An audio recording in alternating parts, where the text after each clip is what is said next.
Hi, my name is Cerkvenik, and today we are cooking gallo pinto. It's a Costa Rican breakfast bowl. So it's all whole foods and plant-based, and it's going to be oil-free. So I've got a little audience here, and I may call up some folks to participate, to follow along. You can go ahead and follow along. This recipe is from Forks Over Knives, which is a whole food plant-based cookbook. And I've got some kale and black beans and some other spices. So first of all, what we want to do is to cut up onion. We want about a cup of onions. Use any oil. So I'm gonna put a little bit of water in here,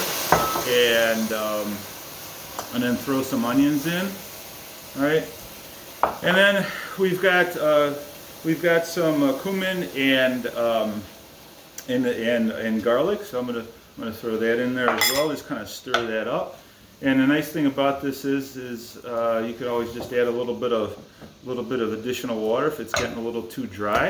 And you just want this to cook a little bit and allow the onions to become just a little bit translucent.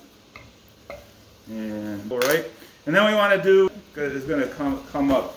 Okay, so like most people do away, like that. All right, just cut the top and the bottom off, and then right through the middle, and then all you got to do is just slice the bitter ribs off. You want to go ahead and do that, Kevin? Sure. Yeah, great. All right. So while Kevin does that, I want to have a little quiz here. So out of the three vegetables that I'm going to name, which ones has the highest percentage of proteins ounce by ounce? Spinach, mushrooms, or cabbage? Which one has the highest percentage of protein, would you guess? I would guess mushrooms. It's actually spinach. Ribs, and watch your fingers there. You want to curl those fingers under a little bit. All right. Got it. Great. You're doing a fine job. What has more protein per 100 calories, broccoli or beef? What would be your guess? Which has more protein? Broccoli. Yeah, broccoli actually does have. It has 11 grams of protein per 100 calories, where beef is only 6.4. We're just going to finish dicing this up. You must have done that before. Yeah, in no time did your fingers leave your hands. That was a really good... I'm just going to finish whacking these up really rib out. So I'm just kind of finishing dicing this up. And I'm not ever really too fancy with how I cut things up. This is going to need a little bit more water. All right. And then what we're going to do is we're going to throw some beans in there. Beans are a really good source of fiber. All right. Really good source of fiber. It's actually foods that are high in fiber, like beans and green leafy vegetables, are really good for prevention of cancer and most major diseases. So simple that is.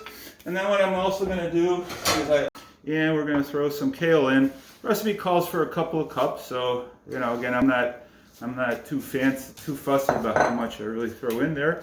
And then we're going to put our brown rice in here. Simple that is. Yeah, so that's cooking up really nicely.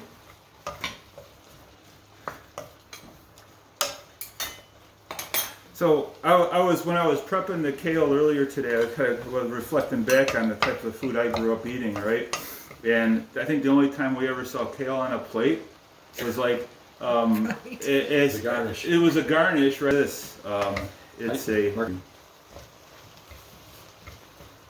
about the meal that I'm making at this point, or pretty straightforward.